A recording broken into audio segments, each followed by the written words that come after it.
Hello friends, welcome back to my channel. Summer వచ్చిందంటే అందరికీ గుర్తొచ్చేది ముందుగా మామిడికాయలు అనగానే మామిడికాయ పచ్చడి. మామిడికాయ పచ్చడి అయితే ఎన్నిసార్లు పెట్టుకుంటారో ఈ సమ్మర్లో. మేమైతే 2 కాయలు ఉన్నా కూడా పెట్టేస్తూ ఉంటాం. ఈరోజు ఒక 6 కాయలతోటి నేను మామిడికాయ పచ్చడి పెడదాం అనుకుంటున్నాను. చూడండి ఫ్రెండ్స్, మామిడికాయలని నీట్గా కడిగి పెట్టుకొని వాటిని తుడచాలి. ఒక క్లాత్ తోటి తుడిచి చాలాసేపు ఆరనివ్వాలి. తడి ఉంటే మామిడికాయ పచ్చడి పాడవుతుంది, అందుకే తడి లేకుండా తుడవాలి ఫస్ట్. తర్వాత చిన్న చిన్న ముక్కలుగా కట్ చేశాను నేను.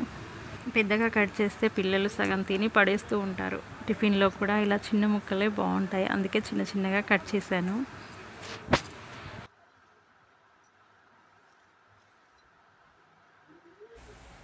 ముక్కలన్నీ కట్ చేయడం అయిపోయింది. ఇలా బేసన్లో సగం వరకే అయ్యాయి. దీంట్లోకి కావాల్సినవన్నీ ఇక చూద్దాం. వెల్లుల్లి, జీలకర్ర, మెంతులు, ఆవాలు ఇందులో చాలా ముఖ్యమైనవి. వెల్లుల్లిని కొన్నేమో ముద్దగా నూరుకోవాలి, కొన్నేమో పోపులో వేయాలి.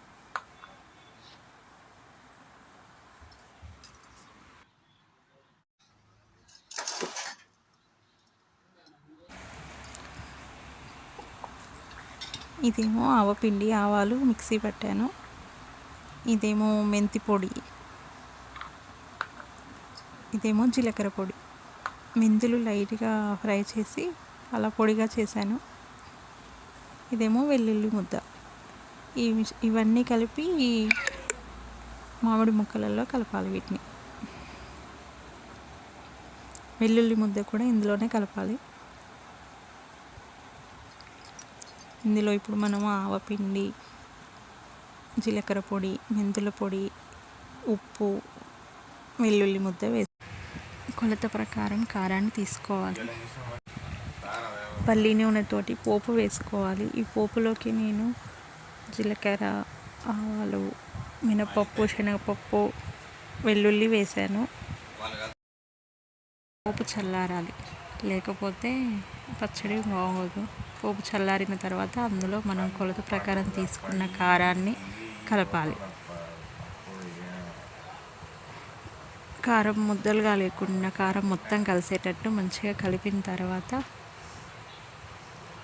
ఈ మిశ్రమాన్ని అంతా మనం ముందుగా కలిపి పెట్టుకున్న మామిడికాయ ముక్కలలో కలపాలి. ఈ పోపులోకి నేను పోపు గింజలు, మినప్పప్పు, శనగపప్పు, కొంచెం వెల్లుల్లిపాయలు అన్నేసి పోపు పెట్టాను. జీలకర్ర, ఆవాలు.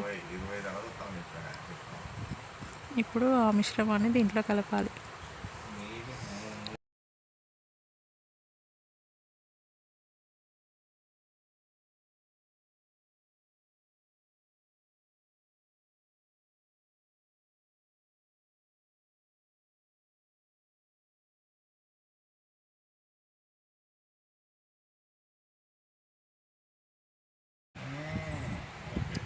ఈ పోపులో కారం అంతా ముక్కలకు పట్టేలా మొత్తం కలుపుకోవాలి.